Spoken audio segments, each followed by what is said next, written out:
목숨을 내걸겠다는 손혜원 의원은요, 오늘 검찰 수사 조건부지만 다들 들어와 같이 가자는데요.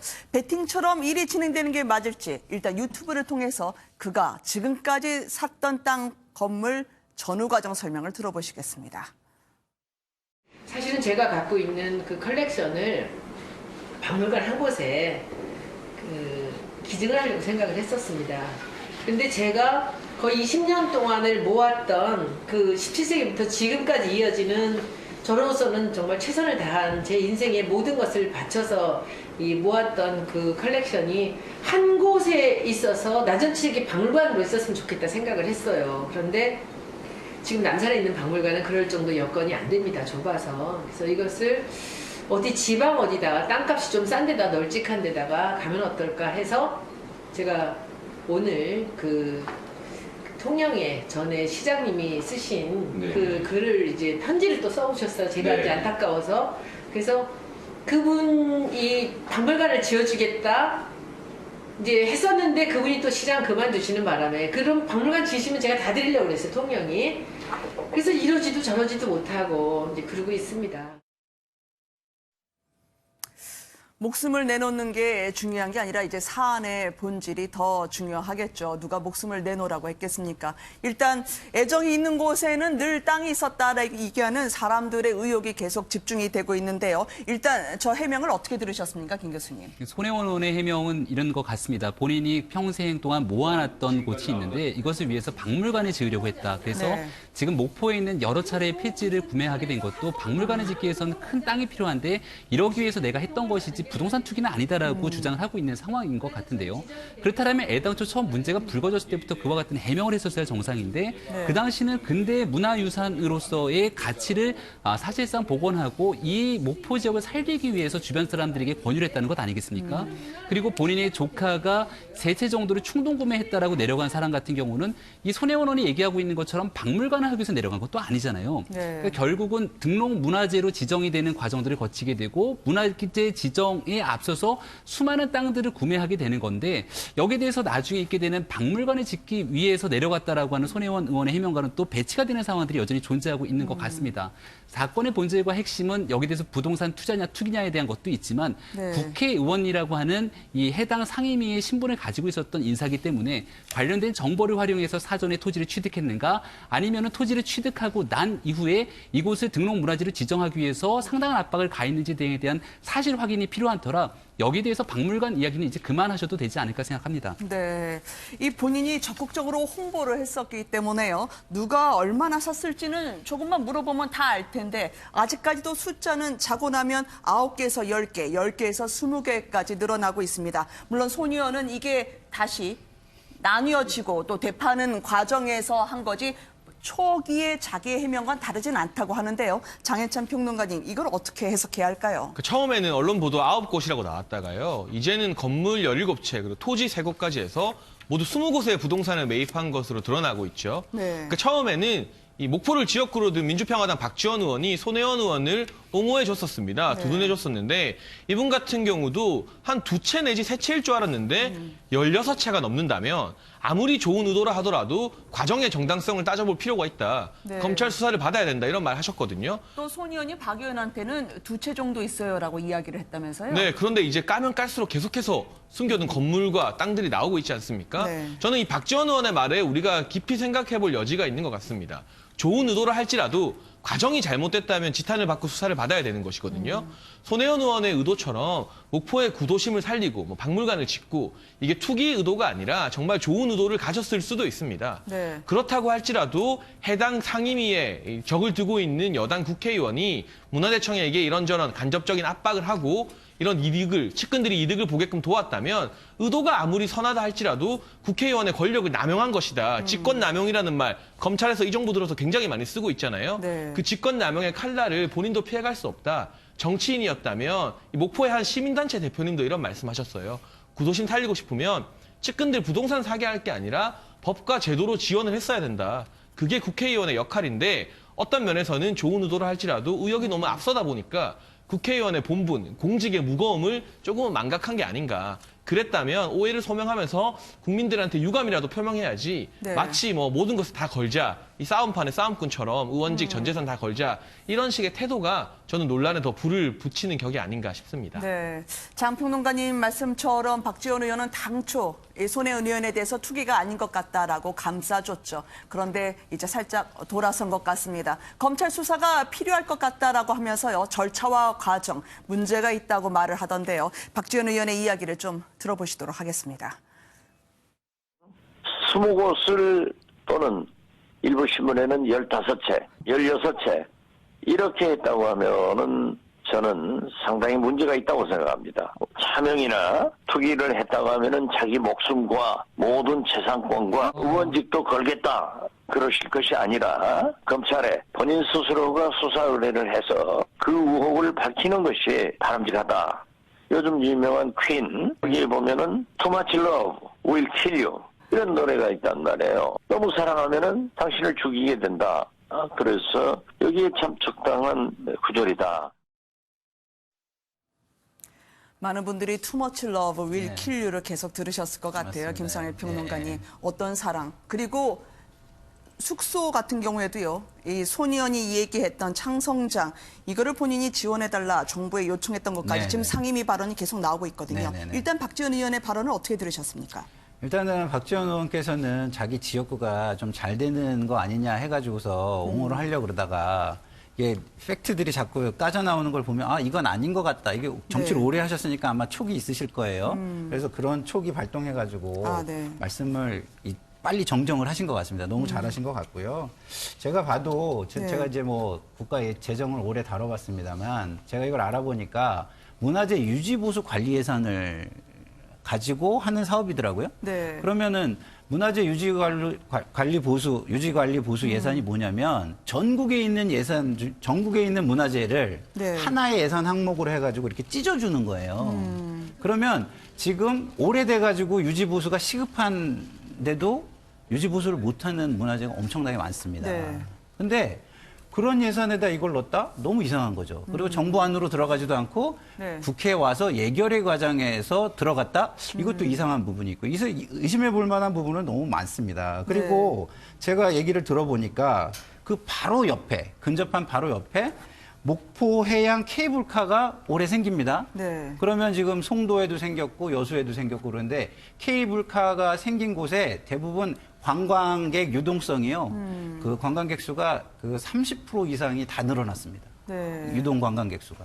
그러면 당연히 이게 문화재 원형 유지가 아니라 등록 네. 문화재로서 문화재 거리를 활성화하고 지역 경제를 활성화하는 목적이 있는 사업이라면 당연히 투자 가치가 있는 곳이에요. 네. 그리고 손혜원 의원께서 자기는 문화재청 예산을 다 알지 못한다 이렇게 말씀하셨는데 그렇다면은 그거는 그 상임위에 있으시면 안 됩니다. 왜냐하면 그 결산이라는 과정이 있고 예산이라는 네. 과정이 있습니다. 그러면 거기에서 결산 설명서, 예산 설명서가 다 와요.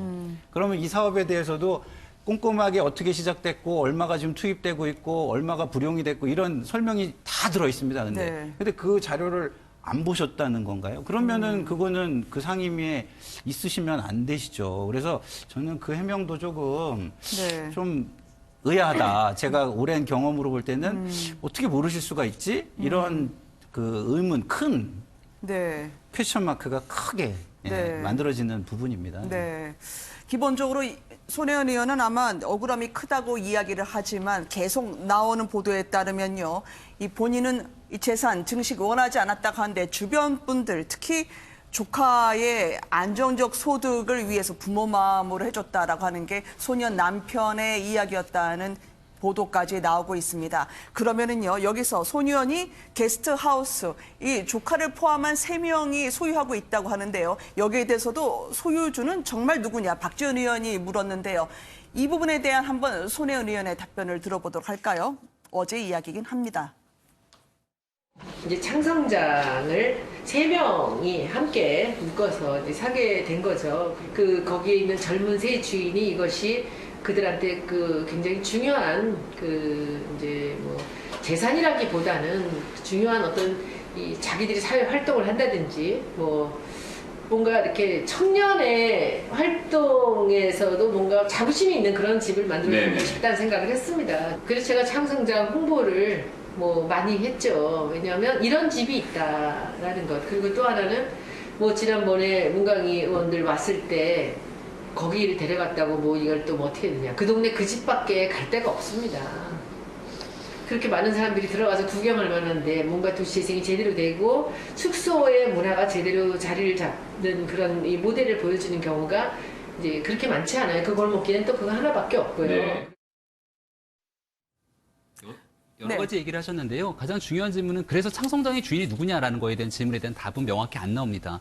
소유주가 젊은 청년 3명, 그중에 1명은 이 손혜원 의원의 조카로 알려져 있는데 그 조카는 이 부동산에 매입할 시기에 군에 복무 중이었기 때문에 이렇게 부동산이 매입돼 있는 것조차 알지 못했다라고 얘기하고 있고요. 이 소유주로 돼 있는 젊은 청년 3명은 서로가 만난 적도 없다는 겁니다.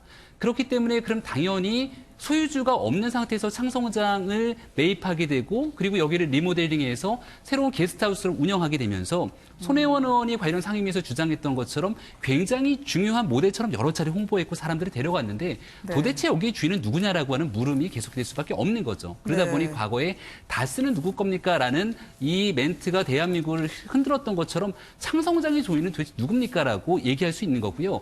여기에 대한 차명 의혹에 대해서 손혜원 의원이 명확하게 해명하지 못하고 있다라면은 여전히 많은 국민들이 의혹을 제기하고 있는 이 부동산 투기 문제에 대해서도 명확하게 답을 내리지 못하는 상태라고 봅니다. 네.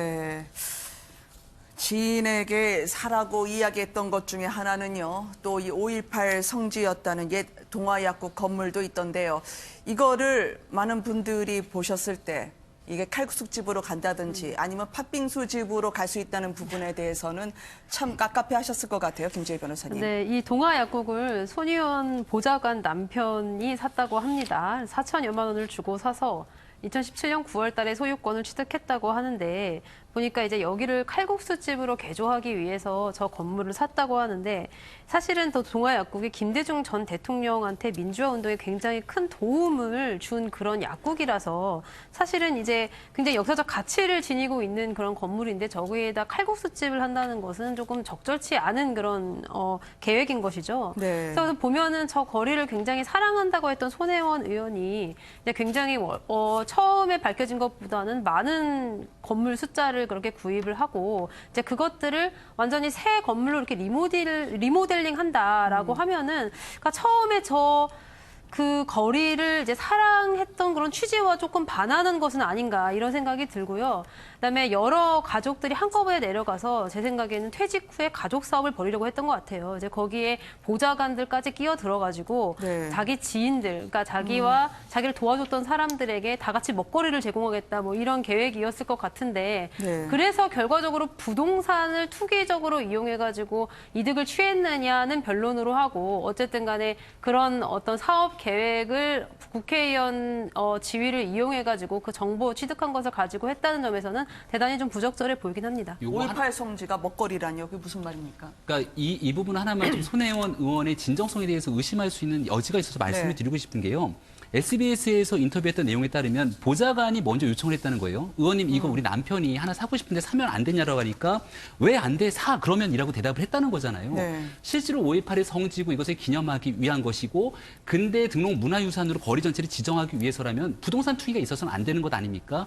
그렇다면 아마 제가 손혜원 의원이라면 진정성을 가지고 있었을 때 시민단체 혹은 아니면 목포시청에서 이 공간을 사도록 권유했을 겁니다. 이것을 당신이 사서 되는 것이 아니다라고 얘기를 해야 정상인 건데 왜 사면 안 돼? 모두가 다 와서 여기다 투자하고 사라고 권유를 했다는 거죠. 우리가 젠트리피케이션이라는 얘기 많이 하게 되는데요. 특정 지역이 개발되고 어느 정도 활성화되고 나면 외부의 자본들이 들어와서 현지에 있는 사람들이 다 떠나게 된다는 겁니다. 목포의 등록 문화유산이 지정되고 났을 경우에 현지에 있는 사람과 역사적 공간들이 공존할 수 있게 만드는 게 손혜원 의원이 진정성을 갖고 있다면 그렇게 해야 되는데 외지의 이득과 상관없는 사람들이 그대로 투자하고 투기할 수 있도록 만들었다라고 하는 지점들이 여러 곳에서 드러나고 있는 터라 여전히 손혜원 의원이 얘기하고 있는 주장의 진정성에는 저는 신빙성이 잘 가지 않는다 이렇게 생각합니다. 김상현 평론가님, 이 창성장 숙소하면서 정부 관계자 상대로 숙소를 개발하고 지원하라고 하고 5.18 성지에 대해서 이 같은 손혜원 의원의 전화 내용이 전해지면서요. 국회의원으로 정말 지역 발전을 위했다면 직접 땅을 사지 말고 의정활동에서 해결하는 게 법으로 대처를 해주는 게 상식 아니었을까라는 지적이 나오는 것 같아요. 너무 그 지당한 지적이라고 저는 생각합니다. 왜냐하면 개발을 해도 그 캠페인을 통해서 할 수도 있고 네. 그리고 아까 얘기했지만 사적인 투자보다는 공적인 기관을 통해서 공적 모금을 통해서 내지는 국가의 예산을 통해서 공적 개발을 할 수가 있는 거거든요.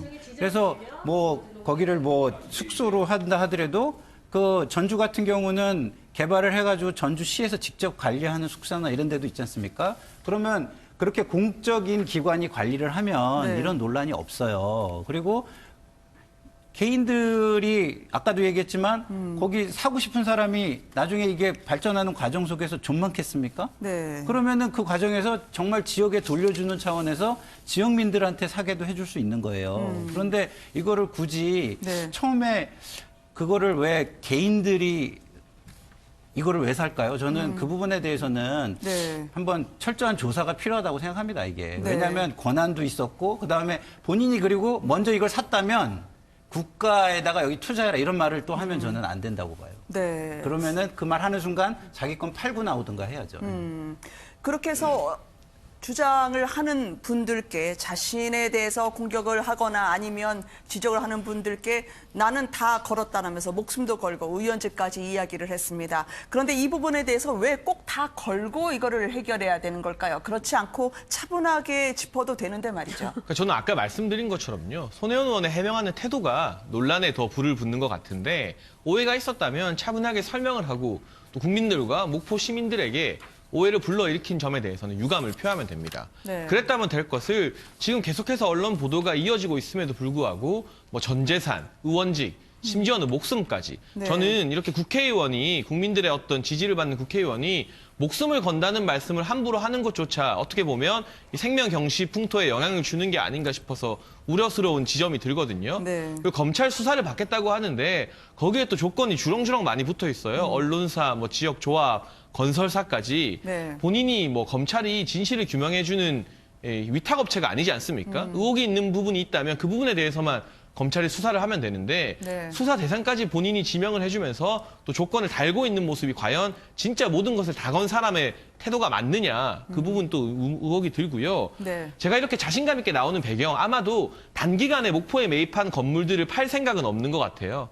그렇게 되면 이제 시세 차익을 직접 얻게 되는데 네. 그럴 생각이 없기 때문에 자신감을 보이는 것 같은데요. 아까 5.18 성지인 동아약국 같은 경우도 손혜원 의원의 보좌관 남편이 한 4천만 원에 매입을 했습니다. 네. 그렇게 비싼 돈은 아니죠. 정말 이 부분의 문화재를 지키고 기념하기 위했더라면 4천만 원 정도는 국회의원이 후원회를 모금해서 시민단체가 사서 그 건물을 지킬 수 있게 하지 보좌관 남편이 사서 칼국수집으로 쓰게 만들겠습니까?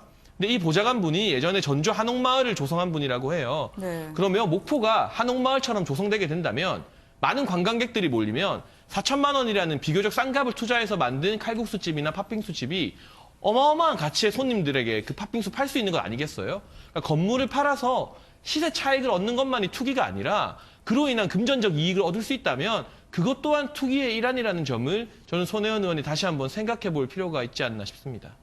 경리단길 가로수길 이분이 개발의 중심에 계셨던 분이라고 하죠. 사람들 지갑 열어 물건 사게 만드는 사람이다. 그렇게 국민들의 감정을 잘 아시는 분인데 왜 이런 대응이 나오는 걸까요? 자유한국당은 손혜원 의원 힘이 정말 센 것 같다는 공세를 이어가던데요. 김정수 여사가 뭔 관계일지 어쨌든 손 의원의 대응까지 짚어보도록 하겠습니다. 함께 보시죠. 민주당은 어제 긴급 최고위원회를 열어서 손혜원 의원에 대해서는 아무런 조치를 하고 있지 않습니다. 한마디로 셀프 면죄부를 주는 여당의 결정에 대해서 정말 납득하기 어렵습니다. 최소한의 문체의 간사 사퇴조차도 없는 이런 여당의 조치를 보면서 손혜원 의원이 정말 힘이 센 거 아닌가 하는 생각도 해봅니다. 대표 시절에 그 측근인 한 분이 이제 저한테 사람을 중간에 넣어갖고 찾아왔어요. 그래서 그 2012년에 대통령 선거에 떨어졌을 때 나중에 또 나오면 도와주겠다라는 얘기를 한 적이 있다는데 맞습니까? 그래서 맞다. 제가 당에 왔는데 그 문재인 대표, 당시 당대표가 그 김정숙 여사한테 얘기를 안 한 거예요. 그래서 그 신문을 보고 저한테 전화가 왔어요. 네가 와주는지 몰랐다. 너무 고맙다. 그리고 정치 얘기를 잘 가족들하고 잘 안 하신 것 같아요. 야당에서는 그런데 왜 김 교수님 소년하고 영부인 이 친구라는 점을 계속 부각시키는 건가요? 그러니까 자유한국당 입장에서는 지금 일어나고 있는 일들이 상당히 중요한 혐의들을 갖고 있다고 생각을 하는데 초선 국회의원 한 명의 힘으로 이와 같은 일들이 벌어지겠냐라고는 합리적인 의심을 갖고 있는 겁니다. 등록 문화재를 거리를 통으로 지정하게 된 것은 이번이 처음 있는 사건이라고 얘기를 하고 있고요. 네. 게다가 지금 있는 초선원 한 명이 예결위에서 실질적인 예산을 정부가 반영되지 않는 예산을 추가적으로 반영해서 이 모든 것들이 이루어지게 할 정도의 힘이라면은 영부인과 고등학교 동창으로 친하다라고 알려져 있는 사건이기 때문에 그 배경에 무언가가 있을 거다라고 하는 합리적인 의심을 갖고 있는 거고요. 네. 가장 핵심적으로 더불어민주당이 이재명 지사에 대해서 대응했던 건과 손혜원 의원에 대한 대응권이 너무나 다릅니다. 문제가 있는 건에 대해서 이 정도 건이 됐다라면은 여당 문체위 간사직을 사임하고 이 상임위마저도 교체하는 게 당연한 수순이라고 보는데 여기에 대해서 일단은 아무런 조치들을 취하지 않는 것으로 봐서 손혜원 의원이 이 당의 뭔가 핵심적인 실세로 자리하고 있는 데에는 영부인과의 관계가 있는 것 아니냐라고 하는 합리적인 의심을 제기하게 되는 거죠. 네. 김상현 평론가님, 네. 민주당에서는 이제 본인 해명이 아니라고 하니까 그대로 가겠다고 하는데 이게 맞나요? 이 문화재청까지도 투기 대책을 고심했다라는 말까지 나오는 실정인데요. 일단 제가 이제 김병민 교수님 하신 말씀에 대해서 먼저 좀 반론을 네네. 좀 얘기하고요. 왜냐하면 그 합리적 의심이라는 표현은 좀 맞지 않다고 생각합니다. 왜냐하면 일단 기본적으로 그 영부인 그러니까 뭐 김정숙 여사하고 연관된 증거라든가 팩트는 아직 1도 나온 게 없습니다. 그러니까 거기까지 가는 건 너무 나가는 거고요. 저는 단지 손혜원 의원께서 그런 이야기가 정치권에 수없이 많이 회자되고 있는 상황이었기 때문에 본인이 조금 더 자중자애하셨어야 했다라는 생각은 저는 들어요. 그리고 좀 전에 이제 말씀하신 거와 관련해서는 다음 주 화요일 날 지금 야당에서 그 문광희 소집 요구를 지금 하고 있는 것 같습니다. 그래서 그게 또 어떻게 될지 모르겠어요. 그러면은 그 자리에서는 이제 문화재청도 나오고 하니까 조금 더 거기에 이야기가 만약에 개최가 된다면 뭐 여당이 이걸 받을지는 잘 모르겠습니다만 만약에 근데 개최가 된다면 거기에서 좀 더 문화재청 이야기들이 실체적으로 좀 나올 것 같긴 합니다. 예. 네. 다른 당 이제 부동산 얘기 나오면 어쩌려고요. 춘풍추상 또 청와대에 내걸렸던 문구였는데 어쨌든 손혜원 의원 건은 여기서 마무리를 하도록 하겠습니다.